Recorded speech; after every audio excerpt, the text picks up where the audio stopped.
ఏ party అయినా అధికారంలోకి రావాలంటే పాదయాత్ర చేసుడే మొదటి టార్గెట్ అన్నట్టే ఆలోచనలు చేస్తున్నాయి. మరీ ముఖ్యంగా మన తెలుగు రాష్ట్రాలలోనైతే ఎన్టీఆర్ పార్టీ పెట్టినాక రథయాత్ర చేసి అధికారంలోకి వస్తే వైఎస్ రాజశేఖర్ రెడ్డి ఉమ్మడి ఏపీ మొత్తం తిరిగి చేతి పార్టీని అధికారంలోకి తీసుకొచ్చిండు. ఇక దాన్నే ఫాలో అయ్యి చంద్రబాబు, జగన్, రేవంత్ రెడ్డి కూడా ముఖ్యమంత్రి కుర్చీలో కూకున్నారు. ఇక ఇప్పుడు మల్లోపారి కూడా గదే పని చేయబోతున్నాడట జగనన్న. ఏందో మరి ఆడుకుందాం పాండ్రి.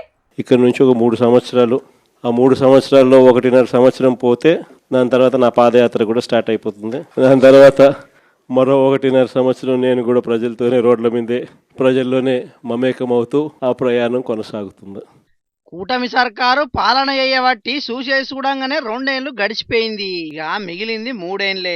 దాంట్లోకించి ఇంకో ఏడాదిన్నర దాకా ఇట్లనే సర్కారు మీద చిన్న చిన్న పోరాటాలు చేసి ఆఖరు ఏడాదిన్నర మాత్రం మొత్తం పాదయాత్రనే చేస్తారట జగన్ అన్న.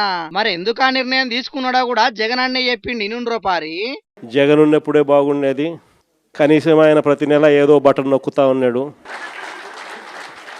ఖచ్చితంగా మాట చెప్పినాడు, మాట ప్రకారం నిలబడ్డాడు. ఈరోజు జగన్ పోయాడు, చంద్రబాబు నాయుడు ఏమో బిర్యానీ పెడతానని మోసం చేశాడు. ఉన్న పలావు పోయింది, ఇప్పుడు బిర్యానీ కూడా పోయింది అని చెప్పి ఈరోజు ప్రతి ఇంట్లో కూడా చర్చనీయాంశం జరుగుతూ ఉంది. అగో ఇందుకోసమే జగన్ అన్న ఈ నిర్ణయం తీసుకున్నాడట. ఇక రాష్ట్రంలో పాలన ఎట్లా నడుస్తున్నది అనేది కూడా గిట్ల చెప్పుకొచ్చిండు జగన్ అన్న.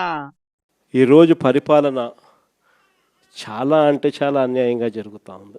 రెడ్ బుక్ రాజ్యాంగంతో ఎక్కడా కూడా ఎవరినైనా కూడా ఏమంటే అది నేను చేసేయచ్చు అని ఖండకావరంతో ఈరోజు పరిపాలన సాగిస్తూ ఉన్నారు.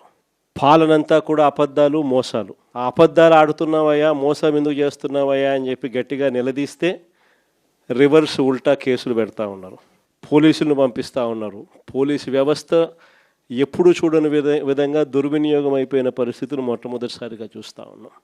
అప్పుడు కరోనా వచ్చి 2 ఏళ్లు ఎన్ని కష్టాలు వచ్చినా ముఖంలో చిరునవ్వు చెదరనీయకుండా చెప్పిన పనులన్నీ చేసినాం. మన ప్రభుత్వ హయాంలో గవర్నమెంట్ బాలల్లో అడ్మిషన్ కావాలంటే ఎమ్మెల్యే చేత రికమెండ్ చేయాల్సిన పరిస్థితి ఉండేది. అదే ఇప్పుడు మాత్రం 9 లక్షల మంది పిల్లలు బడి మానేసే పరిస్థితి వచ్చిందని గర్వమైండు జగనన్న. ఏలూరు నియోజకవర్గం కార్యకర్తలతో పెట్టిన మీటింగ్ లో ఇట్లా మాట్లాడిన జగనన్న ఇప్పటి సంది వారానికోసారి కార్యకర్తలతో కలుస్తానని మాట ఇచ్చిండు. చూడాలి మరి మల్లోపారి అధికారంలోకి వచ్చినందుకు జగనన్న రేపట్ల ఇంకెన్ని వ్యూహాలు పన్నుతాడో ఏం కథనో.